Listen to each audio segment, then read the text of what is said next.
हे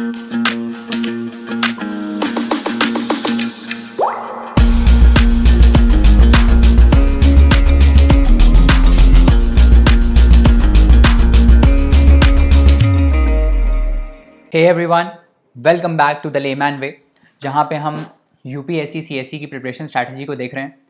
और हम यहाँ पे इस स्ट्रैटेजी में, इस प्लेलिस्ट में 0 से 1 तक जाएंगे कि यूपीएससी होता क्या है और यूपीएससी को पढ़ना कैसे है, सिलेबस क्या है, रिसोर्सेज क्या है, कैसे पढ़ना है, क्या एसेस कैसे लिखने हैं, एथिक्स के आंसर्स कैसे लिखने हैं, आंसर राइटिंग कैसे करनी है, सब हम इस प्लेलिस्ट में डिस्कस कर रहे हैं। और हमने पिछले कुछ वीडियोज़ में हमने क्या किया है, हमने प्रीलिम्स का डिस्कस कर लिए हैं रिसोर्सेज, और हमने मेंस के भी रिसोर्सेज को डिस्कस कर लिया है कि आपको पढ़ना कहाँ से, एक एक टॉपिक, मेंस का एक एक टॉपिक जो लिखा हुआ है सब मैंने बताया कि आप कहाँ से क्या पढ़ सकते हो। 1 रिसोर्स एक टॉपिक के लिए रेफ़र करना है, एक ही रिसोर्स होना चाहिए और उसको बार बार रिवाइज करना है हमको, ये मैंने आपको बताया है ना।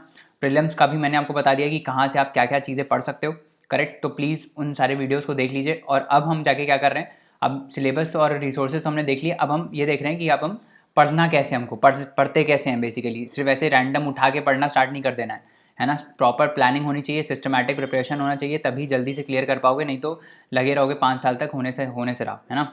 सो हमको वो गलतियाँ नहीं करनी है, और कहीं भी ऐसी प्लेलिस्ट आपको नहीं मिलेगी जहाँ पे आपको पूरा बेसिक टू एडवांस इसमें समझाया गया है, करेक्ट। तो अभी हमने लास्ट लेक्चर में क्या डिस्कस किया था, हमने लास्ट लेक्चर में ये डिस्कस किया था कि एसेस कैसे लिखते हैं, ऐसे आपको लिखना कैसे। हमने कुछ एग्जांपल्स देखे थे टॉपर्स के, है ना। और मैंने आपको ये बताया था कि एसेस को कैसे लिखते हैं, इंट्रोडक्शन कैसे लिखते हैं, कंक्लूजन कैसे लिखते हैं, मेन बॉडी कैसे लिखी जाती है। और अब मेन ये सब तो बेसिक चीज़ हमने डिस्कस करी। अब इस लेक्चर में हम क्या डिस्कस करने वाले हैं, इस लेक्चर में ये पार्ट 2 है एसेस का, जिसमें हम ये डिस्कस करने वाले हैं कि एसे में जो आप लिखोगे तो बॉडी तो लिखोगे, बट कैसे लिखना है। बॉडी आपके पास पॉइंट्स आ गए, आपने लिखना स्टार्ट कर दिया, बट वो कोहेरेंस जो होता है वो कैसे लाना है पैसेज में, क्योंकि यूपीएससी के सिलेबस में स्पेसिफिकली मेंशन्ड है कि कोहेरेंट एंड ऑर्गेनाइज मैनर में आपको ऐसे लिखना है। अगर आप कोहेरेंट एंड ऑर्गेनाइज मैनर में नहीं लिखोगे तो नंबर नहीं मिलने वाले, सिंपल बता दे रहा हूँ, चाहे जितने अच्छे पॉइंट लिखे हों। तो ये कोहेरेंस कैसे लाना है ना। और फिलोसफिकल एसेस को कैसे डील करना है ये हम देखेंगे, क्योंकि फिलोसफिकल एसेस बहुत ज़्यादा पूछने लगा यूपीएससी।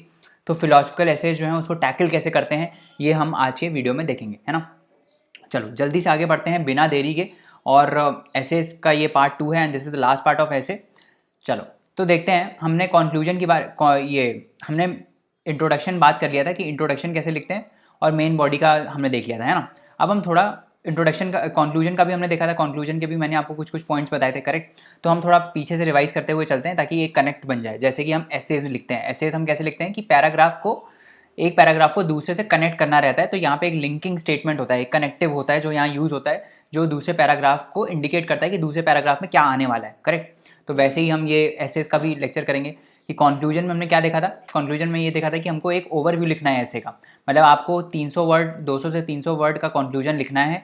उसमें आपको सॉल्यूशंस देने हैं, ऑप्टिमिस्टिक वे फॉरवर्ड देना है ना। उसके बाद आप एंड कर सकते हो स्टोरी के साथ, या फिर जो आपने, जैसे मान लो आपने किसी स्टोरी से स्टार्ट किया था तो वही स्टोरी से कनेक्ट करते करते आप एंड में उसको एंड कर सकते हो, है ना। एक ऑप्टिमिस्टिक एंडिंग देनी होती है ना। एक इमोशनल अराउजिंग आनी चाहिए, एक लगना चाहिए कि कोई एक्शन ले रहे हैं हम उस एस्से के थ्रू, समझ में आ रहा है।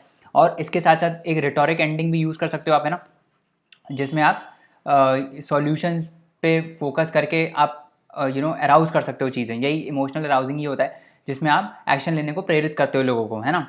तो उस टाइप की एंडिंग भी आप यूज़ कर सकते हो, ठीक है। अगर एसेज में प्रॉब्लम है तो आपको सॉल्यूशंस लिखने पड़ेंगे, मेजर पॉइंट्स आपको मेंशन करने की, क्या क्या मेजर पॉइंट्स आपने एसेज में मेंशन किए एक एक लाइन में, जो मेजर पॉइंट्स हैं उसके सॉल्यूशंस क्या क्या हैं, है ना, वे फॉरवर्ड क्या क्या है।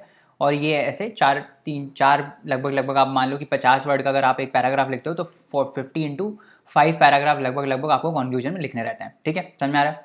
Ending with a powerful quote by a famous person can leave a good impression on your examiner, है ना। तो अगर आप कोट के साथ एंड करते हो तो that is a very good thing. तो कोट्स मैंने आपको बताया था कि कोट्स वगैरह जो भी जितनी भी हैं वो सारी हमने अपने फ्री मटेरियल के सेक्शन में शेयर करी हुई हैं, जहाँ से आप जाके डाउनलोड कर सकते हो, करेक्ट। अब एक और चीज़ बता देता हूँ कि ट्रांजिशन जब कर रहे हो आप, ट्रांजिशन क्या होता है, जैसे मेन बॉडी आपने लिख दी, है ना, मेन बॉडी लिख दी, अब आपको कंक्लूजन स्टार्ट करना है ना। तो मेन बॉडी से कंक्लूजन की तरफ जब ट्रांजिशन होता है तो वो कैसे करोगे, ऐसे थोड़ी है कि मेन बॉडी लिख रहे हो और एकदम से आगे कंक्लूजन लिखने लगे सो वी कंक्लूड, ऐसे नहीं होता है ना। आपको ट्रांजिशन करना पड़ेगा, एक प्रॉपर स्मूथ ट्रांजिशन होना चाहिए, ऐसा लगना चाहिए कि ऐसे एंड होने जा रहा है ना, उस टाइप की फील आनी चाहिए। तो वो कैसे आ सकता है, तो उसके लिए आप कुछ फ्रेजेस यूज़ कर सकते हो, जैसे ट्रांजिशन फ्रेजेस होते हैं कुछ कुछ, जैसे in conclusion we can say that this this this this this, in summary, to summarise, to sum up, in the final analysis we can conclude that, इस टाइप से, on the whole as discussed above. ये सारी चीज़ें क्या हैं, ये सारी चीज़ें हैं ट्रांजिशन फ्रेजेस, जो आप मेन बॉडी से, जब आप मेन बॉडी से उतर के जब आप कंक्लूजन में आ रहे हो, तो ये सारे फ्रेजेस आप यूज़ कर सकते हो किसके लिए, कंक्लूजन स्टार्ट करने के लिए, है ना। पहले पैराग्राफ में आप क्या करो, पहले पैराग्राफ में आप समराइज कर दो मेन पॉइंट्स जो आपने उसके लिखे हैं, जो आपने एस्से में मेन पॉइंट्स लिखे हैं, जो आपके मेजर फोकस पॉइंट्स हैं। जैसे हर एक सब हेडिंग लिख रहे थे ना, हर एक सब हेडिंग में एक एक पैराग्राफ एड्रेस हो रहा था, हर एक चीज़ एड्रेस हो रही थी, तो उस एक एक लाइन को आप लिख दो कि भाई ये चीज़ें हमने पूरे एस्से में एड्रेस करी, ये सॉल्यूशंस हैं, दूसरे में ये सॉल्यूशंस हैं, और इस टाइप से कोड वगैरह से एंड कर दो, तो that would be a perfect essay, है ना, समझ में आ रहा है। तो इसका एक एग्जाम्पल देखते हैं कंक्लूजन का। तो एक ये हमने पिछले लेक्चर में देखा था कि ये वाला कैपिटलिज्म पे जो ऐसे था, can capitalism bring inclusive growth, है ना। तो कैसे लिखोगे इसका कंक्लूजन, ये मैं एग्जाम्पल दे रहा हूँ आपको कि मेन बॉडी से ट्रांजिशन कैसे होगा, है ना। तो इसका ऐसे लिख सकते हो, to sum up, capitalism needs help in creating wealth, but by itself it can not bring inclusive growth. Capitalism is like a powerful energy. Undirected and unchecked, it can cause immense damage. What we need is a new kind of capitalism, an inclusive capitalism that has equity and fairness at the heart of it. We must take urgent measures to ensure it. ठीक है, देख रहे हो urgent measures. अब measures की इसने बात कर दी, अर्जेंट मेजर्स। अब वो मेजर्स क्या क्या हैं वो आप यहाँ लिख दोगे, 3-4 पॉइंट में प्रॉब्लम सॉल्यूशन सब लिख दोगे 3-4 पैराग्राफ में, है ना। मतलब 3-4 पैराग्राफ में तो नहीं, मतलब 3-4 पॉइंट्स आप मेंशन कर दोगे कि ये अर्जेंट मेजर्स लेने की ज़रूरत है। फिर एंड कैसे करोगे, last the government must play, at last कर सकते हो, at last the government must play a predominant role in sectors that are ignored by the markets, health, education, rural livelihoods, poverty eradication and like this way we can strike a balance between equity and efficiency, wealth and welfare. Sir मेरा एक optimistic ending है, एक hopeful ending है कि अगर government ये सब करेगी तो हम डेफिनेटली बैलेंस से स्ट्राइक कर सकते हैं और एक इंक्लूसिव ग्रोथ को ला सकते हैं थ्रू कैपिटलिज्म। इसमें इसने काउंटर नहीं किया है इसको, है ना, इसने एक ऑप्टिमिस्टिक एंडिंग दी है।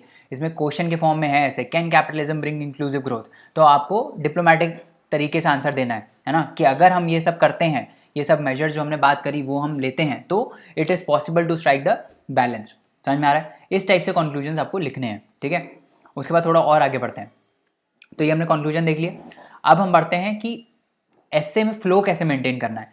जब आपने स्टार्ट किया एस्से से लेकर हर एक पैराग्राफ आप मेन बॉडी में एड्रेस कर रहे हो, तो एक बॉडी से जब आप दूसरी बॉडी में जा रहे हो तो वो एक फ्लो, एक कोहेरेंस, पैराग्राफ के अंदर भी एक कोहेरेंस होना चाहिए। ऐसा नहीं है एकदम रैंडम लाइंस लिखी हुई हैं, बस ऐसे रट के आ गए रैंडम लाइंस लिख ली हैं, ये सब नहीं करना है। ये सब करोगे तो नंबर नहीं मिलने वाले, है ना। तो एक बेसिकली एक फ्लो होना चाहिए पैराग्राफ के अंदर ही, जो ऐसे कनेक्ट कर रहा हो, एक एक सेंटेंस दूसरे सेंटेंस से कनेक्टेड हो, है ना। ऐसा नहीं है कि पहले में आपने लेट्स से कोई बात कर दी कि आर्टिफिशियल इंटेलिजेंस जो है वो ख़राब है, और दूसरे में आप बात कर रहे हो कि आर्टिफिशियल इंटेलिजेंस अच्छी क्यों है ना। तो इस टाइप से ये दोनों अलग डिस्क्रीट स्टेटमेंट्स है, ऐसा नहीं होना चाहिए। अगर आप एक पर्टिकुलर पैराग्राफ में हार्म्स की बात कर रहे हो या कॉन्स की बात कर रहे हो, तो उन कॉन्स को करेक्ट करते करते चलना है ना। फॉर एग्जाम्पल आपने एक इकोनॉमिकल एंगल दिया उसका एक पैराग्राफ में कि इकोनॉमी में ये डिफेक्ट हो सकता है कि अगर आर्टिफिशियल इंटेलिजेंस आती है तो हमें बहुत सारी जॉब्स लूज़ हो जाएंगी हमारी, है ना। तो उसी को इलेबोरेट करते करते फिर आप और बोलो कि भाई इकोनॉमिक एंगल से तो ये हो गया, but ethically also it can cause variety of harms, blah blah blah blah blah लिखते चले गए, है ना। समझ में आ रहा है, इस टाइप से चीज़ें आपको कनेक्ट करनी है, ठीक है। Each sentence should be logically connected to the previous sentence, ये ध्यान रखना। कोहेरेंस तभी आता है जब एक सेंटेंस दूसरे सेंटेंस से कनेक्टेड हो, ऐसा ना फील हो एग्जामिनर को रीड करते टाइम कि यार ये क्या पढ़ रहे हैं, ये तो बस उसने सेंटेंसेस लिख दिए हैं कॉपी कर करके। इस टाइप से फील नहीं आना चाहिए, एक कोहेरेंस मेंटेन होना चाहिए, समझ में आ रहा है। तो इसके लिए आप क्या कर सकते हो, इसके लिए आप कनेक्टिव्स यूज़ कर सकते हो, जैसे बट हो गया, है ना। जैसे आपको ये स्टेटमेंट कर दे रहे हो, अब आपको उसका कॉन्ट्रास्ट बताना है कि हाँ ये चीज़ तो सही है, बट टर्म्स एंड कंडीशंस होता है ना, है स्टार टर्म्स एंड कंडीशंस, तो उस टाइप से बट यूज़ कर लिया। तो बट एक कनेक्टिव है, कनेक्टिव मतलब एक सेंटेंस को दूसरे सेंटेंस से कनेक्ट करता है, तो आपने बट यूज़ कर लिया, हाउ एवर यूज़ कर लिया। ये सारे क्या वर्ड्स हैं, ये सारे वर्ड्स हैं जो कॉन्ट्रास्ट को दर्शाते हैं कि आपका ये पॉजिटिव साइड है, बट सारी चीज़ें पॉजिटिव नहीं है, कुछ नेगेटिविटी भी है। तो ये सब चीज़ें आपने बता दी, है ना। आपको कोई एग्जाम्पल देना है, मान लो किसी पर्टिकुलर स्टेटमेंट को कोट करते हुए आपको एग्जाम्पल देना है, तो आप कह सकते हो कि फॉर इंस्टेंस करके आपने एग्जाम्पल कोट कर दिया। तो ये होते कनेक्टिव्स। ऐसे आपको कनेक्टिव्स एसेस प्रैक्टिस करते करते आएगा कि क्या हम यूज़ कर सकते हैं। ये देखो, अब आप ये बोलोगे सर मेरी इंग्लिश अच्छी नहीं है, हम कैसे करें। अरे कुछ नहीं है, इंग्लिश अच्छी नहीं कोई बात नहीं, द हिंदू का एडिटोरियल पढ़ते हो ना, तो उसको थोड़ा अच्छे से पढ़ा करो, मतलब हिंदू का एडिटोरियल को देखा करो लैंग्वेज कैसे यूज़ हुई है। आजकल तो हिंदू में एंड में ना, एंड जो कंटेक्स्ट वाला पेज होता है उसमें ये भी आने लगा है, क्या बोलते हैं, इंग्लिश वाला भी कुछ आने लगा है, इम्प्रूव योर इंग्लिश करके, ग्रामर करके, वो सब भी आने लगा है ना। तो उसको भी आप जो है वो उसको भी आप देख सकते हो, है ना, उससे भी आपकी इंप्रूव होगी, बस वही करते रहो, हो जाएगा। अगर बैकग्राउंड नॉइस आ रही है तो सॉरी फॉर दैट। तो अभी इसके बारे में अगर हम बात करें तो it should make sense when reading your paragraph, है ना। तो पूरा पैराग्राफ एक सेंस बनाना चाहिए, है ना, एक सेंस बनाना चाहिए। ऐसा नहीं होना चाहिए कि डिस्क्रीट स्टेटमेंट्स लिखी हुई हैं, समझ में आ रहा है ना। एक स्टेटमेंट दूसरे स्टेटमेंट से कनेक्टेड होनी चाहिए, correct. Your paragraph should be coherent. Coherent मतलब एक पर्टिकुलर व्यू और फ्लो के साथ चलना चाहिए। ये तभी हो सकता है जब एक पैरा एक पर्टिकुलर सेंट्रल आइडिया के बारे में बात कर रहा हो, है ना। जैसे मान लो आप, ये मैं क्या बोल रहा हूँ कि जैसे मान लो आपने एक पैराग्राफ स्टार्ट किया, वो पैराग्राफ लेट से कॉन्स के बारे में बात करता है, आर्टिफिशियल इंटेलिजेंस के कॉन्स के बारे में बात करता है कि आर्टिफिशियल इंटेलिजेंस से क्या हमको दिक्कतें हैं, और आप उस पर्टिकुलर पैराग्राफ में इकोनॉमिक एंगल को डिस्कस कर रहे हो, तो वो पूरा पैराग्राफ में सिर्फ इकोनॉमी से रिलेटेड आर्टिफिशियल इंटेलिजेंस के क्या हार्मफुल इफेक्ट्स हो सकते हैं वही होने चाहिए उसमें। ऐसा नहीं है आपने एक इकोनॉमी का लिख दिया उसमें, उसके बाद दूसरा आप एंगल दिखा रहे हो कि यार सोशल एंगल भी खराब है ना, तीसरा दिखा रहे हो प्राइवेसी एंगल भी खराब है। ये सब नहीं होना चाहिए, है ना, ये सब नहीं होना चाहिए। तो अगर आप इकोनॉमिक एंगल को दर्शा रहे हो, अगर आप इकोनॉमिक एंगल को दर्शा रहे हो तो पूरे पैराग्राफ में इकोनॉमिक एंगल ही होना चाहिए, है ना। उसी के बेसिस पर पॉइंट्स लिखो। जो भी आपकी पैराग्राफ की सब हेडिंग है, जो आप पैराग्राफ में एड्रेस करने वाले हो, पूरा पैराग्राफ उसी बारे में बात करना चाहिए। ऐसा नहीं होना चाहिए कि कुछ डिस्क्रीट पॉइंट्स आपने उसमें मेंशन कर दिए, ठीक है। तभी एक कोहेरेंस आता है कि आप एक सेंट्रल आइडिया को फोकस कर रहे हो किसी एक पर्टिकुलर पैराग्राफ में, ठीक है, समझ में आया। तो each paragraph should begin with the topic to be discussed. आप एक टॉपिक लिखो कि हम इस पैराग्राफ में ये टॉपिक डिस्कस करने वाले हैं, and rest para should elaborate on them. तो ये जो आपकी हेडिंग है उस पर ही इलेबोरेशन होगा पूरे पैराग्राफ में, समझ में आ रहा है। Transitioning between paragraphs is equally important, and this is very important thing जो फ्लो और कोहेरेंस मेंटेन करने में काम आता है। कि एक पैराग्राफ से जब आप दूसरे पैराग्राफ में जा रहे हो तो एक कनेक्शन, एक लिंक होना चाहिए। जैसे ब्लॉक चेन होता है ना, एक लिंक होता है, एक ब्लॉक दूसरे ब्लॉक से कनेक्टेड होता है, वैसे ही एक कोहेरेंस होना चाहिए, एक कनेक्शन होना चाहिए दोनों के बीच में। ऐसा नहीं होना चाहिए कि जब आप यहाँ से यहाँ ट्रांजिशन कर रहे हो तो एकदम अब्रप्ट ट्रांजिशन है ना। यहाँ पे आप कॉन्स की बात कर रहे थे, एकदम से आप स्टार्ट हो गए प्रोज के बारे में बात करने पे, या एकदम से आप डिप्लोमेटिक स्टैंड ले लिए। इस टाइप से एकदम से कोई चीज़ नहीं करनी है ना। ट्रांजिशन होना चाहिए चीज़ों में, समझ में आ रहा है। तो अब आपको ये ध्यान देना है इसमें कि कैसे कर सकते हो ये, है ना। तो आप इसके लिए लिंकिंग सेंटेंसेस यूज़ कर सकते हो। एक पैराग्राफ से जब आप दूसरे पैराग्राफ में जा रहे हो तो आप एक लिंकिंग सेंटेंस चूज़ कर सकते हो जो ये बताएगा कि दूसरे पैराग्राफ में क्या आ रहा है। रीडर को ये बताएगा कि दूसरे पैराग्राफ में क्या आ रहा है ना। तो अब जैसे फॉर एग्जांपल मैं आपसे आर्टिफिशियल इंटेलिजेंस की बात कर रहा था। मान लो आप लिख रहे हो आर्टिफिशियल इंटेलिजेंस के कॉन्स लिख रहे हो, है ना, या फिर वर्चुअल रियलिटी के कॉन्स लिख रहे हो, या किसी भी XYZ चीज़ के आप कॉन्स लिख रहे हो, डिजिटल मीडिया के कॉन्स लिख रहे हो, है ना। तो आपने ये स्टेटमेंट लिखी, जैसे फॉर एग्जांपल पैराग्राफ में आपने एड्रेस कर दिया, मान लो आपने इकोनॉमिक एंगल एड्रेस किया है उसमें, है ना, उस पर्टिकुलर पैराग्राफ में। तो आप कैसे लिखोगे, we must be mindful of the fact that XYZ कुछ भी हो सकता है, virtual reality, digital media possesses a major challenge not just economically but क्या हो गया, बट क्या कर रहा है, बट यहाँ सेंटेंस को कनेक्ट कर रहा है, बट ऑल्सो इथिकली। अब आपने ये लास्ट सेंटेंस लिखा है पैराग्राफ का कि भाई जो भी XYZ के बारे में हम बात कर रहे हैं वो सिर्फ इकोनॉमिक चैलेंजेस पोज नहीं करता, वो इथिकल चैलेंजेस भी पोज करता है। तो रीडर को पता चल गया कि अच्छा अब जो आगे आने वाला पैराग्राफ है उसमें हम इथिकल चैलेंजेस के बारे में बात करेंगे, है ना। अब इथिकली अब ऐसा तो होगा नहीं कि आपने लिख दिया कि इथिकली, इसके बाद कुछ इथिक्स का पॉइंट ऑफ व्यू बताओगे, नहीं बताओगे। अगले पैरा में आप क्या करोगे, इथिक्स के पॉइंट ऑफ व्यू के बारे में बताओगे कि इथिकली ये चीज़ कैसे गलत है, मोरली ये चीज़ कैसे गलत है ना, समझ में आ रहा है। इस टाइप से आप यूज़ कर सकते हो, या फिर आप क्वेश्चन डाल सकते हो eight the end of the paragraph. तो मान लो आपने जैसे इसी का ही अगर मैं अल्टरनेटिव बताऊँ आपको, तो आप कैसे इस क्वेश्चन के फॉर्म में कैसे लिख सकते हो, यही आपने लिखा, we must be mindful of the fact that this is economically, है ना, what these challenges are being faced economically through AI, but what about the challenges brought by XYZ to our ethics and morals. ये आपने क्या किया, ये आपने question raise कर दिया कि इथिकल और मोरल साइड में क्या मतलब उसका क्या स्टैंड है। फिर रीडर को पता चल जाएगा अच्छा ये इसने क्वेश्चन पूछा, मतलब अब ये आंसर बताएगा इसका। ये होती है ट्रांजिशनिंग बिटवीन द पैराग्राफ्स, ठीक है। आप एकदम ऐसे रैंडम जंप नहीं कर सकते एक पैराग्राफ से दूसरे पैराग्राफ की तरफ, समझ में आ रहा है। तो ये आपको चीज़ें सारी ध्यान रखनी है कि जब भी आप एक पैराग्राफ से दूसरे पैराग्राफ जा रहे हो तो एक लिंकिंग सेंटेंस को आपको यूज़ करना है। वो लिंकिंग सेंटेंस कैसे हो सकता है, वो लिंकिंग सेंटेंस या तो आप इस टाइप से यूज़ कर सकते हो जैसा मैंने पहला एग्जांपल दिया, या फिर आप क्वेश्चन रेज कर सकते हो जो अगले पार्ट में आप एड्रेस करने वाले हो, ठीक है, समझ में आ गया। ये चीज़ अगर आपको समझ में आ गई, उसके बाद अगला क्वेश्चन जो बहुत ज़्यादा एस्पिरेंट्स पूछते हैं क्या वोकैब ज़रूरी है एसेज के लिए, इज़ वोकैबलरी नेसेसरी। देखो थोड़ी बहुत वोकैबलरी तो ऑब्वियसली ज़रूरी है, अगर आप इंग्लिश में पेपर दे रहे हो तो थोड़ी बहुत वोकैब तो आपको आनी चाहिए। बट आप एक चीज़ याद रखो हमेशा कि जो एग्जामिनर है वो कोई इंग्लिश में पीएचडी नहीं है, ना ही डॉक्टरेट है। अगर आप बहुत ज़्यादा टफ वर्ड यूज़ कर रहे हो हाई फाई ऐसे बनाने के लिए तो आपको एकदम ही 0 नंबर मिलने वाले हैं, है ना। तो ये कुछ कुछ लोग होते हैं, मैंने देखा है, वो क्या करते हैं कि एकदम हाई फाई वर्ड्स डाल देंगे ऐसे में और उनको लगेगा मेरा ऐसे तो एकदम महान है। अरे भाई, ऐसे का मेन पर्पस होता है कि आप अपना आइडिया कन्वे कर पा रहे हो क्या। आपने अपना आइडिया, अगर कम्युनिकेशन का मेजर मोटिव क्या होता है कि अगर आप अपना आइडिया कन्वे कर पा रहे हो क्या। अगर आपने आइडिया कन्वे ही नहीं कर पा रहे हो एग्जामिनर को तो काहे का आपने अच्छा ऐसे लिखा। समझ में आ रहा है। आपने यूज़ कर दिए कुछ बड़े बड़े सिनोनियम्स जो एग्जामिनर को पता ही नहीं है, उसको समझ में ही नहीं आएगा। वो सोचेगा क्या पढ़ रहा हूँ मैं, शशि थरूर का आर्टिकल पढ़ रहा हूँ क्या, है ना। समझ में नहीं आएगा उसको। तो जब समझ में नहीं आएगा तो आपको नंबर कैसे देगा। तो keep the essay, very important point, keep the essay simple. ऐसे को सिंपल रखो, जितना सिंपल रख सकते हो उतना सिंपल रखो। कोई हाई फाई वर्ड यूज़ करने की ज़रूरत है ही नहीं, पहली बात। और जो भी नॉर्मल वर्ड्स यूज़ होते हैं वो आप जब द हिंदू पढ़ते हो, उसका एडिटोरियल पढ़ते हो, तो उसको, उसके एडिटोरियल को थोड़ा सा अच्छे से पढ़ लो। अच्छे से पढ़ोगे तो क्या होगा, कुछ कुछ वर्ड्स आपको दिखेंगे जो आपको नहीं आते होंगे, वो भी आप, ऐसा नहीं है कि वो वर्ड आपको रट लेने हैं और फिर यूज़ करना है। देखो कुछ कुछ वर्ड्स होंगे जो रिपीट होंगे, जो जनरल जनरल लैंग्वेज में हम बोलते हैं, है ना। उन वर्ड्स को आप देख सकते हो। अगर आपको नहीं आता है उसका मीनिंग तो आप गेस कर सकते हो सेंटेंस के थ्रू कि जो सेंटेंस लिखा है एडिटोरियल में उसमें उस वर्ड का मीनिंग क्या हो सकता है।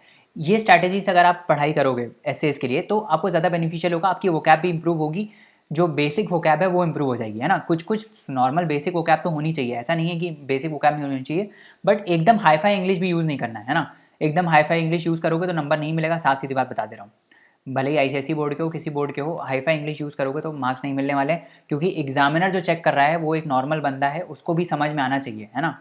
अब मैं अगर आपका कॉपी चेक करूँगा तो मैं हमेशा उस ऐसे को प्रेफर करूँगा जो जो क्या होगा, जो सिंपल लैंग्वेज में लिखा होगा बट पॉइंट्स गोल्डन होंगे उसके। समझ में आ रहा है, पॉइंट्स अच्छे होंगे, सिंपल लैंग्वेज में समझाने वाले। देखो कोई भी एक जो टफ टॉपिक को सिंपल तरीके से समझा सकता है ना, वही होता है मास्टर उस चीज़ का। समझ में आ रहा है। टफ लैंग्वेज में लोग तभी समझाते हैं जब उनको पता नहीं होता है बोल क्या रहे हैं, है ना। टफ लैंग्वेज में आप देखोगे कभी भी लोग तभी समझाते हैं जब उनको पता ही नहीं होता बात क्या कर रहे हैं, है ना। वो क्या बताना चाहते हैं, या तो वो स्पेशली चाहते हैं कि दूसरा वाला समझे ना उनका पॉइंट, है ना, क्योंकि अगर समझेगा तो क्वेश्चन पूछ लेगा। इस टाइप से होता है। तो प्लीज़ ये मत करना ऐसे में कि बहुत हाई फाई वोकैब यूज़ करो। अगेन जो भी वर्ड्स हैं वो आपको न्यूज़पेपर पढ़ने से आ जाएंगे। नॉर्मल जो कंटेक्स्ट है लिखते हो, है ना, योजना का, अगर योजना के आप कॉन्क्लूजन्स और इकोनॉमिक सर्वे के जो होते हैं उनमें आप इंट्रोडक्शन कॉन्क्लूजन्स देख सकते हो। आपको पता चल जाएगा कैसे लिखते हैं नॉर्मली, है ना। ऐसा कोई बहुत हाई फाई चीज़ है नहीं, है ना। तो कॉम्प्लेक्स वर्ड यूज़ मत करना, और प्रैक्टिस तो आपको करनी पड़ेगी। देखो जितना मैंने बता दिया सही है, ये सब चीज़ें सही हैं, but at the end of the day you have to practise. Practice makes the man perfect, है ना। तो प्रैक्टिस नहीं करोगे, जाके सीधा ये सब देख के लिखने लगोगे तो कुछ नहीं होने वाला है, क्योंकि आपके आपके जो पहले एसेज होंगे ना, शुरुआत के एसेज, वो बहुत ही ख़राब होने वाले हैं। उसके बाद आप अच्छे एसेज लिखना स्टार्ट करोगे धीरे धीरे धीरे धीरे धीरे, जब आपको पता चलेगा कि आपकी गलतियाँ कहाँ हो रही हैं। और ये जो मैंने पॉइंट्स बताए हैं ना, इन पॉइंटर्स को नोट कर लो और एक पेज पे लिख के चिपका लो। जब भी ऐसे लिख रहे हो तो इन पॉइंटर्स को दिमाग में रखो कि अच्छा अच्छा ऐसे ऐसे ऐसे ऐसे चीज़ें करनी है ना। जब आप ये प्रैक्टिस मेंटेन करोगे over the period of time, तब आपका दिमाग ऑटोमेटिकली सोचने लगेगा इसी वे में कि अच्छा अब मेरे को एक पैराग्राफ से दूसरे पैराग्राफ में जाना है, तो चलो एक लिंकिंग सेंटेंस यूज़ कर देते हैं या फिर क्वेश्चन पूछ लेते हैं तो मैं नेक्स्ट पैराग्राफ पे आ जाऊँगा, है ना। ये सब चीज़ें आपको धीरे धीरे आएंगी। ऐसे नहीं है कि आज देखा वीडियो में और कल आप बैठ के एकदम फिनोमिनल एसेज लिख लोगे, नहीं होने वाला ऐसा, है ना। किसी के साथ ऐसा नहीं होता, जो टॉपर्स होते हैं उनके साथ भी ऐसा नहीं होता है ना। तो ये ध्यान रखना, है ना। हर पैराग्राफ एक सेंट्रल आइडिया के बारे में बात करना चाहिए। ऐसा नहीं होना चाहिए कि एक पैराग्राफ में आप 5-6 आइडिया दे रहे हो, कोई सेंस नहीं बनता है उस चीज़ का, है ना। एक तो आपका ऐसे छोटा हो जाएगा, है ना, और ऊपर से आपके एग्जामिनर को पता भी नहीं चलेगा आपने उस पर्टिकुलर जो पैरा है उसमें 5-6 पॉइंट लिखे हैं क्या, क्योंकि एग्जामिनर इसी माइंडसेट से चेक करता है कि एक पर्टिकुलर पैराग्राफ एक पर्टिकुलर सेंट्रल आइडिया को डिपिक्ट कर रहा है ना। तो बेटर यही है कि एक पैराग्राफ में एक सेंट्रल आइडिया को रखो फोकस, उसके बाद दूसरे पैराग्राफ में दूसरा को रखो और इन दोनों को कनेक्ट करो, ठीक है। ये अगर आप चीज़ कर ले तो essays most of the time you can tackle, है ना। ये इस टाइप से आपको एसेज का इंट्रोडक्शन लिखना है, मेन बॉडी लिखनी है, कोहेरेंस मेंटेन करना है ना, ऑर्गेनाइज्ड मैनर में लिखना है, और उसके बाद कंक्लूजन लिखना है। एक फैंटास्टिक सा कंक्लूजन लिख के पूरे ऐसे को एंड करना है। अगर आप ये जो मैंने आपको बताया पिछले 2 लेक्चर्स में, अगर आप ये कर लेते हो देन आपके एसेज में बहुत अच्छे मार्क्स आने वाले हैं, है ना। बस आपको निरंतर प्रैक्टिस की ज़रूरत है। एसेज लिखना पड़ेगा आपको, टेस्ट सीरीज़ हो सकता है तो ज्वाइन कर लो, एसेज की नहीं हो सकती टेस्ट सीरीज एसेज की ज्वाइन, तो भाई खुद ही से ऐसे लिखो टॉपर्स की कॉपी से देख के कि भाई ये टॉपिक है, आप इसके ऊपर ऐसे हमको लिखना है, और अपने आंसर्स को टॉपर के आंसर से कंपेयर करो, है ना, या फिर अपने पीयर से चेक करवाओ, अपने कलीग से चेक करवाओ कि क्या इसमें अच्छा ऐसे लिखा है क्या मैंने, ठीक है, समझ में आ रहा है। इस टाइप से चीज़ें आपको एसेज लिखते टाइम करनी है। अब एक इम्पॉर्टेंट बात आती है कि टॉपिक कैसे चूज़ करें। ये सब भी बहुत इंपॉर्टेंट चीज़ें हैं कि भाई हम टॉपिक कैसे चूज़ करें ऐसे का, how to choose a topic for essay. तो देखो सबसे बेस्ट ये होता है कि देखो एक एक ऐसे तो लिखना है दोनों सेक्शन में से, तो उस टॉपिक को चूज़ करो जिससे आप बहुत कंफर्टेबल हो, जिसमें आप पॉइंट्स जनरेट कर पा रहे हो, है ना, पॉइंट्स आप जनरेट कर पा रहे हो, जिस पे आपको कंटेंट पता है वही पॉइंट लिखो। कोई ऐसे आर्बर्ट्स ऐसे ले लोगे जिसमें आपको पता ही नहीं है तो नहीं हो पाएगा, है ना। सबसे पहली बात है कि आप जब ऐसे पढ़ रहे हो तो जो लाइन लिखी है वो पढ़ रहे हो, वो आपको समझ में आनी चाहिए कि ऐसे क्या बोल रहा है, पूछ क्या रहा है। कभी कभार क्या होता है हम मिस इंटरप्रेट कर देते हैं क्वेश्चन को और हम गलत ऐसे लिख ले देते हैं, तो उसमें वो तो और ही ज़्यादा ब्लंडर होता है। तो आपको क्या करना है, आपको पहले क्वेश्चन समझना है कि क्वेश्चन बोल क्या रहा है। आपको समझ में आया एक्चुअली क्वेश्चन की ऐसी हवा हवा में आपने सोच लिया कि ये लिखना है, नहीं, समझो क्वेश्चन को कि बोल क्या रहा है, थोड़ा रिलेटेबल टॉपिक है क्या, कितना आपको पता है उस टॉपिक में, क्या आप पूरे ऐसे लिख सकते हो उस पर। एक पैराग्राफ लिखने में और एक ऐसे लिखने में डिफरेंस है, क्या आप पूरा ऐसे लिख सकते हो, आपके पास 15-20 पॉइंट हैं उस ऐसे के लिए एटलीस्ट, ताकि आप 15 ऐसे पैराग्राफ लिख सको एक एक के ऊपर, है ना। इतने पॉइंट होंगे तभी आप लिख पाओगे ना, नहीं तो नहीं लिख पाओगे, है ना। कितने पॉइंट्स आप जनरेट कर पा रहे हो ये बहुत इंपॉर्टेंट है। अगर आप सिर्फ 5-6 पॉइंट ही जनरेट कर पा रहे हो तो नहीं लिखना चाहिए उस पर ऐसे, सिंपल सी बात है, क्योंकि फिर अपना टाइम वेस्ट करोगे, है ना, और लिख भी नहीं पाओगे, कंप्लीट भी नहीं कर पाओगे, समझ में आ रहा है। उसके बाद दूसरी इंपॉर्टेंट चीज़ है कि हम ऐसे को स्ट्रक्चर कैसे करें, है ना। तो स्ट्रक्चर, ऐसे का स्ट्रक्चर बहुत ज़्यादा इंपॉर्टेंट है। यूपीएससी के सिलेबस में स्पेसिफिकली ये मेंशन्ड है कि आपको ऐसे ऑर्गेनाइज्ड मैनर में रखना है। ऑर्गेनाइज मैनर का यही होता है कि एक स्ट्रक्चर में ऐसे होना चाहिए, ऐसा नहीं होना चाहिए रैंडम कुछ भी चीज़ लिख दी है बस, लिख दिया है बस कंटेंट वहाँ पे ऐसे लिखने के सेंस में, नहीं, वो नहीं करना है। एक स्ट्रक्चर्ड वे में ऐसे लिखना है। अब ये स्ट्रक्चर्ड वे आप कैसे लिख सकते हो, तो जब भी आपने देखो 5 मिनट आप लगाओ ऐसे को चूज़ करने में कि कौन सा ऐसे आप लिखोगे, है ना। ऐसे आपको चूज़ करने में 5 मिनट देना है कि हम कौन सा ऐसे चूज़ करें। जब आपने ये 5 मिनट लिख दिए, मतलब 5 मिनट लगा दिए, अब आपको पता चल गया कि मेरे को सेक्शन ए में ये ऐसे लिखना है, सेक्शन बी में ये ऐसे लिखना है, ठीक है। आपने जब ये देख लिया कि सेक्शन ए में मेरे को ये लिखना है, सेक्शन बी में ये लिखना है, उसके बाद क्या करोगे, उसके बाद आप रफ शीट में एक आउटलाइन बनाओगे उस पर्टिकुलर टॉपिक के लिए। इंट्रो क्या लिखना है, मेन पॉइंट जो मैं बता रहा था ना कि जो पैराग्राफ की एक हेडिंग होती है जिसमें एक पैराग्राफ में एक चीज़ आप एड्रेस करोगे, उन सारी सेंट्रल थीम को आप लिखोगे। 10-15 पॉइंट आप यहाँ लिखोगे कि भाई ये चीज़ें मेरे को एड्रेस करनी है हर एक पैराग्राफ में, फिर एक कंक्लूजन में इस टाइप से चीज़ें आएंगी। ये पूरा स्ट्रक्चर आपको प्रिपेयर करना है 10 मिनट के अंदर, है ना, समझ में आ रहा है।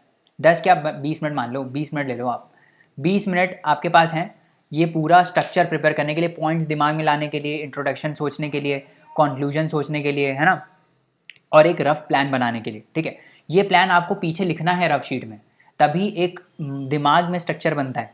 जब आप बस ऐसे हवा में सोचोगे तो फिर नहीं कर पाओगे। वहाँ पे एक रफ शीट में जो आती है उसमें आपको एक पूरा प्लान लिख देना है कि अच्छा ये पॉइंट ये लिखना है, ये पॉइंट ये लिखना है, ये पॉइंट यहाँ पे लिखना है, इसके बाद ये वाला पैरा आएगा, इसके बाद ये वाला पैरा आएगा, खत्म। उसके बाद जो इलेबोरेशन है पॉइंट्स का वो आप मेन ऐसे में करोगे, बट मेजर पॉइंट्स आपके दिमाग में होने चाहिए, समझ में आ रहा है। आपको कोई डेटा याद आ रहा है, कोई कोट याद आ रहा है, कोई एनेक्डोट याद आ रहा है, सब लिख दो यहाँ पे कि क्या क्या कोट है, क्या क्या वैल्यू एडिशन है, सब लिख दो उसमें, है ना। उसके बाद फिर सारे पर्सपेक्टिव सोचो कि हर एक एंगल सोचो, इकोनॉमिकल एनवायरमेंटल एंगल क्या है, सोशल एंगल क्या है, पॉलिटिकल एंगल क्या है, हर चीज़ पे सोचो।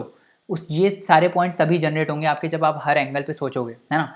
जब आपने इतना सब कर लिया, एक प्रॉपर स्ट्रक्चर आपका प्रिपेयर हो गया 20 मिनट में, then it is very easy to write an essay, क्योंकि तब तो आपने आधी 80% थिंकिंग कर ली, आपको बस उतारना है कॉपी में उसको, समझ में आ रहा है। तो आपको ये चीज़ करनी है। टाइम एलोकेशन की अगर मैं बात करूँ तो टाइम एलोकेट आप कैसे कर सकते हो, आप 5 मिनट ऐसे के टॉपिक को चूज़ करो, है ना, 5 मिनट लगाओ चूज़ करने में ऐसे को, 20 मिनट लो उसको स्ट्रक्चर करने में, लिखने में, है ना, रफ शीट में एक प्लान आउटलाइन बनाने में। उसके बाद 1 घंटे में आप, अगर आपने आउटलाइन बना लिया अच्छे से, तो 1 घंटे में आप पूरा ऐसे आप लिख सकते हो आराम से, है ना। फिर उसके बाद आप 5 मिनट रखो कि मतलब हमें वो करना है, क्या बोलते हैं, रीचेक करना है, री एडिट बोलते हैं ना, प्रूफ रीडिंग करनी है कि कहीं कोई गलत तो नहीं लिख दी चीज़, कहीं कुछ ख़राब तो नहीं हो गई चीज़, कहीं ग्रामेटिकल मिस्टेक्स तो नहीं है। तो वो चीज़ें आपको मतलब 5 मिनट में बेसिकली आपको देखनी है। तो इससे आपका 1.5 घंटा पर ऐसे आपका हो जाएगा, है ना, 1.5 आवर्स पर ऐसे आपका हो जाएगा। 3 घंटे में आप पूरे 2 ऐसे लिख सकते हो, समझ में आ रहा है। And 1 hour is sufficient to write an essay, जब आपको पता है कि आपको लिखना क्या है। तो ये चीज़ें जो ये प्री चीज़ें हैं ना, ये सब आपको बहुत मतलब इंपॉर्टेंट है करना, कि आपको एस्से में 5 मिनट देना है, उसके बाद स्ट्रक्चर बनाने में 5 मिनट देना है। कई लोग स्ट्रक्चर बनाते नहीं, ऐसे लिखना चालू कर देते हैं, तो उसमें तो आप कंप्लीट कर ही नहीं पाओगे कभी टाइम पे, मतलब टाइम पे पेपर। समझ में आ रहा है? तो 20 मिनट लगाओ पूरा आउटलाइन बनाने में। अब मैं आपको दिखा देता हूँ कि ये आउटलाइन बनती कैसे। और ये मेरी आउटलाइन नहीं है, ये टॉपर की ही कॉपी है ना, शायद विक्रम ग्रेवाल की है। ये कैसे लिखते थे, ऐसे देखो, जैसे ये है, success of a democracy hinges on, ये लिखा है, कौन सा टॉपिक है, healthy functioning of its institutions, है ना। तो success of a democracy hinges on healthy functioning of its institution, ये ऐसे है। तो इन्होंने एक प्लान बना लिया, दिख रहा है रफ शीट में, एक प्लान बना लिया कि स्टार्ट कैसे करेंगे, डेमोक्रेसी इवॉल्व कैसे हुई, है ना। उसके बाद ये सब सोशल कॉन्ट्रैक्ट का क्या है, जो भी इन्होंने लिखा है, अमेरिकन एंड फ्रेंच रिवॉल्यूशन के बारे में ये बात करेंगे 3rd पैराग्राफ में। उसके बाद developed democracies versus under developed democracies के बारे में बात करेंगे, है ना। उसके बाद कॉन्टिनेंटल एनालिसिस करेंगे, इंस्टीट्यूशंस ऑफ डेमोक्रेसी के बारे में बात करेंगे। ये देख रहे हो ना कैसे पूरा प्लान आउट कर लिया इन्होंने। 20 पॉइंटर्स लिख दिए हैं पूरे प्लान के। अब ये मेन ऐसे में क्या करेंगे, हर एक पॉइंटर को इलेबोरेट कर देंगे बस। तो ये जब एक ऐसा स्ट्रक्चर बन जाता है इस टाइप का, तो बहुत ही ईजी हो जाता है। समझ में आ रहा है? अब ये देखो, इन्हीं का ही दूसरा ऐसे है, सेक्शन बी का, role of a space technology in socio economic development, है ना। तो इन्होंने प्लान में क्या लिखा, बर्ड आई व्यू लिखेंगे हम पहले, है ना। उसके बाद humans attempt at understanding himself लिखेंगे, use of space power science ये लिखेंगे। तो जितने पॉइंट्स इनके दिमाग में आ रहे थे एक कोहेरेंट चीज़ में, उन्होंने 20 पॉइंट लिख दिए। तो आप ये पैटर्न फॉलो कर सकते हो, ये ब्लूप्रिंट फॉलो कर सकते हो कि भाई हम जो है 20 पॉइंटर लिख लें कम से कम टॉपिक के बारे में, है ना। 20 पॉइंटर लिख लें, उसके बाद हम एक एक पॉइंट को एलैबोरेट करते हैं अपने मेन ऐसे में। समझ में आ रहा है? Are we getting this point? तो इस हिसाब से आपको क्या करना है, इस हिसाब से आपको प्लान करना है, स्ट्रक्चर करना है अपने ऐसे को। पहले जो 20 मिनट वाला एक्सरसाइज है वो यही है ना। ये जो पॉइंट ये इन्होंने सोचे कि भाई new use versus socio economic use, है ना, यूनिवर्सल डेवलपमेंट, ये सब इनसैट वगैरह जो लॉन्च करती है इंडिया, उसका क्या है, नाविक का IRNSS का क्या रोल है, जियो मैपिंग, जियो फेंसिंग, इन सब के बारे में ये बात करने वाले हैं पूरे उसमें ऐसे में। तो इनको पता है कि ब्रॉड आइडिया मेरे पास इतना है, अब बस इनको लिखना है। तो लिखने में ज़्यादा टाइम नहीं लगता है ना। जब ज़्यादा टाइम किसमें लगता है, सोचने में। ठीक है ना, समझ में आ रहा है? तो इस टाइप से आपको लिखना है। ये आप इनका इंट्रोडक्शन देख सकते हो। Carl Sagan, eminent American scientist, rights in his popular book Cosmos that earth is a lonely bright speck in a vast arena of darkness. The highlights that we humans haven't encountered any evidence of life beyond our home. We merely suspect it, and consequently we don't have anyone else but ourselves to depend on. We ourselves are responsible for the sustenance of our planet, our community and its socio-economic development. इस type से इन्होंने एक bird eye view दे दिया space technology का, है ना, start करने के लिए, है ना, कि कैसे सोशियो इकोनॉमिक डेवलपमेंट जो है उसका क्या रोल हो सकता है स्पेस टेक्नोलॉजी में। इन्होंने एक कोई फेमस बुक को कोट कर दिया। आप भी ऐसे कर सकते हो, या आपका अपना खुद का इंट्रोडक्शन हो सकता है। ऐसा कोई ज़रूरी नहीं है कि ऐसा ही लिखना है, बट मैं बस एग्जाम्पल देने के सेंस में आपको ये दिया है। मेरा आपका मकसद ये था कि आप स्ट्रक्चर कैसे करोगे ऐसे को, ये देखना इंपॉर्टेंट है। तो ये आपने देख लिया कि स्ट्रक्चर ऐसे करना है, ठीक है। उसके बाद हम बात करते हैं फिलोसफिकल एसेस की, ठीक है। तो उसके बाद अगर हम बात करें फिलोसफिकल एसेस की, तो फिलोसफिकल एसेस बहुत ज़्यादा इंपॉर्टेंट हो गए प्रीवियस ईयर्स में, है ना। लास्ट ईयर तो आपने देखा होगा कितने सारे फिलोसफिकल एसेज इन्होंने पूछे, है ना। तो इंपॉर्टेंट कैसे करें हम, टैकल कैसे करें फिलोसफिकल एसेज को, है ना, ये इंपॉर्टेंट हो जाता है हमारे लिए। तो सबसे पहला तो इसमें यही होता है कि आप टॉपिक को चूज़ करो। तो टॉपिक को चूज़ करना ही हार्डेस्ट स्टेप हो जाता है कि लिखें क्या भाई, लिखें किस टॉपिक के बारे में, क्योंकि सारे स्टेटमेंट ऐसे होते हैं समझ में ही नहीं आते।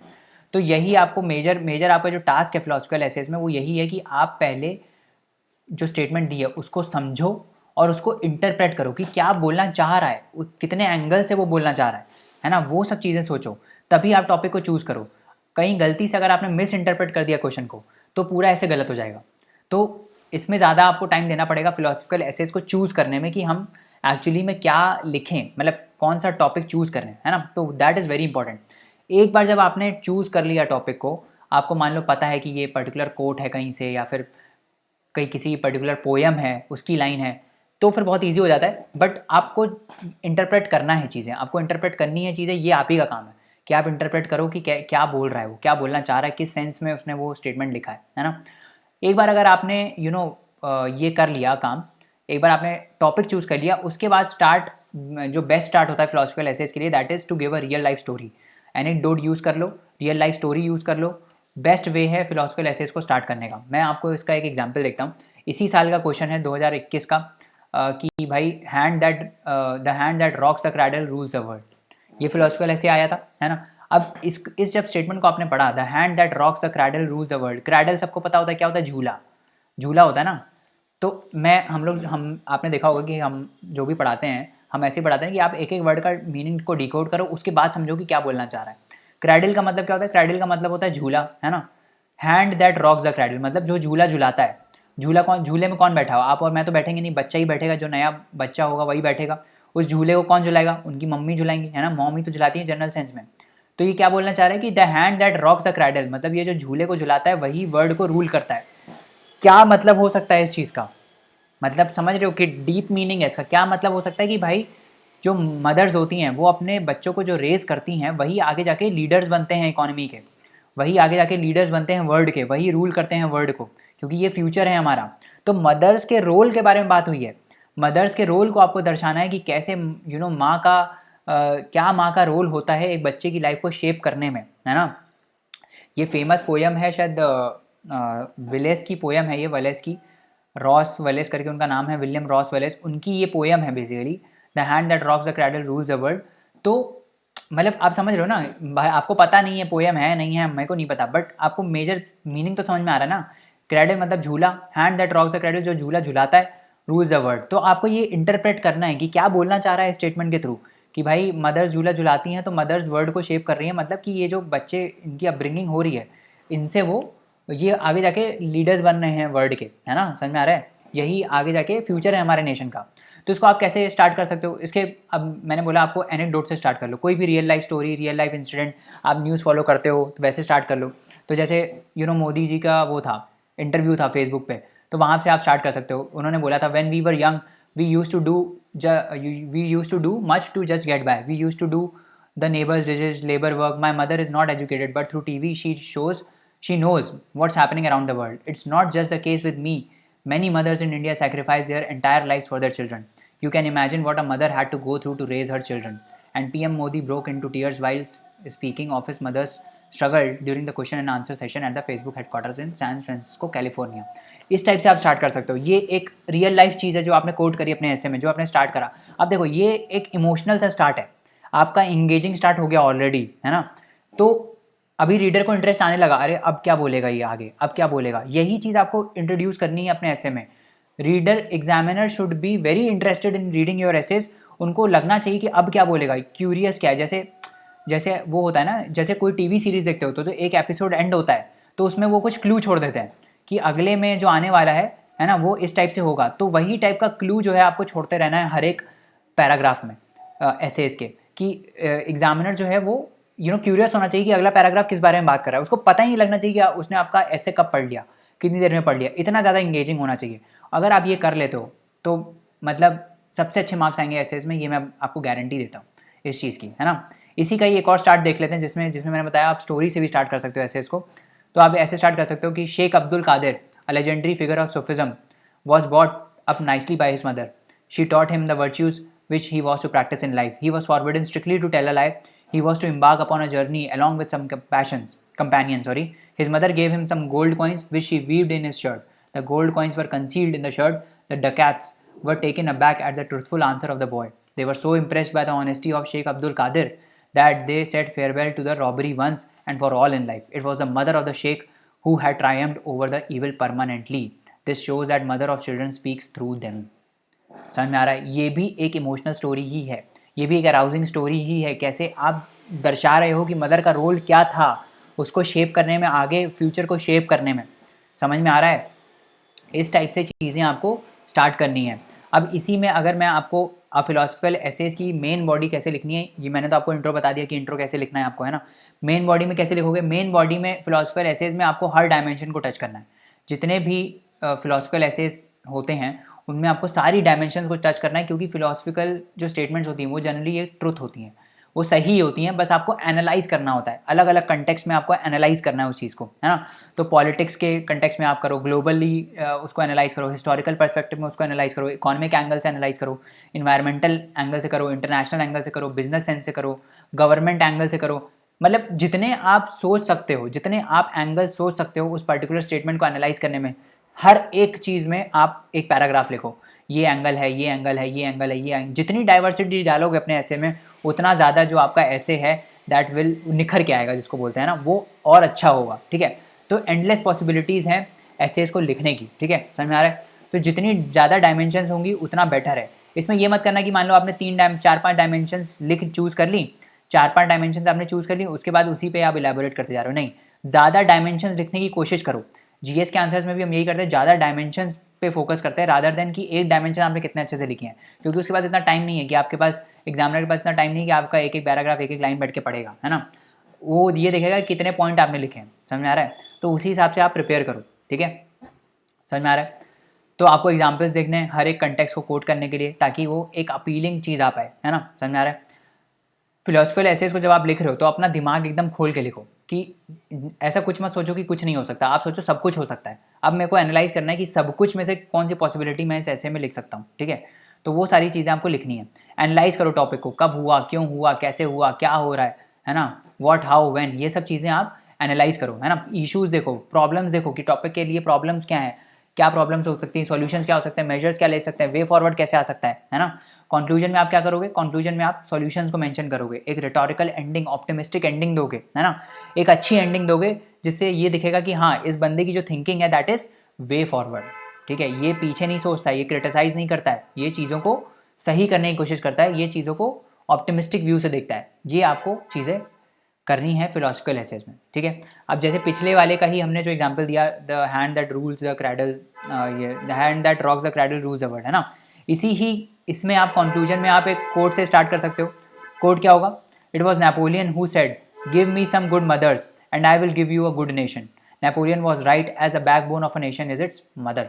The greatness of a nation owes much to the strength of mothers. ये आप कंक्लूजन में ले सकते हो। आप देखो कितनी इमोशनल स्टेटमेंट है ये, है ना, समझ में आ रहा है। तो आप क्या कर सकते हो, आप ये सारी चीज़ें जो है कंक्लूजन में यूज़ कर सकते हो, ठीक है, समझ में आ रहा है। तो ये जो फ्री मटेरियल, जो हमारा फ्री मटेरियल है, उसमें हमने सारे कोड्स वगैरह डाले हुए हैं। तो please go and see all these codes, अपने कॉपी में उसको नोट कर लो, पीडीएफ डाउनलोड कर लो और उसको बार बार रिवाइज करते रहो, ताकि ये सारे कोड्स जो हैं आपके कंक्लूजन, इंट्रोज, इन सब में यूज़ हो सकें, ठीक है, समझ में आ गया। तो ये हमने डिस्कस कर लिया पूरा ऐसे के बारे में। आई होप ऐसे आपको लिखना एक पर्टिकुलर ब्रॉड व्यू मालूम है कि ऐसे हम कैसे लिखते हैं, है ना, ये चीज़ आपको पता है अभी, ठीक है, समझ में आ रहा है, ये चीज़ें पता है। अब ये चीज़ जब आपको पता चल गई, है ना, इसके बाद हम स्टार्ट करेंगे क्या, इसके बाद हम स्टार्ट करेंगे कि जीएस के आंसर्स कैसे लिखने हैं, GS paper 1, paper 2, paper 3, paper 4, ethics को कैसे टैकल करना है, ये सारी चीज़ें हम अब डिकोड करेंगे धीरे धीरे धीरे। ऐसे का कर दिया। अभी देखो ये वीडियो में आने में टाइम, ये 2 वीडियो ऐसे जो है वो आने में टाइम लगा, क्योंकि पूरा रिसर्च कर रहे थे इसके ऊपर कि ऐसे आप कैसे बेटर लिख सकते हो। टॉपर की कॉपीज़ को एनालाइज कर रहे थे कि कैसे लिखते हैं, क्या करते हैं। तो बेस्ट कंटेंट हम आपके लिए लेके आए इसमें, है ना। आई डोंट थिंक इस टाइप से कंटेंट कहीं यूट्यूब पे अवेलेबल है आपको एकदम 1 to 1 गाइड करने वाला कि ऐसे आपको कैसे लिखना है, क्या लिखना है ना। तो प्लीज़ इस मटेरियल का यूटिलाइज़ करो and please recommend our channel to other fellow aspirants as well, जिनको मदद हो सके, ताकि वो भी एक अच्छे एसेज लिख पाएँ, यूपीएससी को पढ़ पाएँ, क्योंकि बहुत ज़्यादा वो होता है, क्या बोलते हैं, बहुत ज़्यादा मिसगाइडेंस है बाहर, कि ऐसे करो, वैसे करो, ऐसे करो, वैसे करो। तो बच्चा उसी में कंफ्यूज हो जाता है कि करें क्या, करें तो करें क्या, कभी एक एडवाइस को फॉलो कर ली, कभी दूसरी एडवाइस को फॉलो कर ली, है ना। तो यहाँ पे इस प्लेलिस्ट का भी मकसद यही है कि आपको 0 to 1 ले जाना, यूपीएससी के गेट के अंदर ले जाना। आपको पता होना चाहिए, एकदम क्लैरिटी होनी चाहिए दिमाग में कि क्या करना है, एग्जैक्टली क्या करना है और कैसे करना है।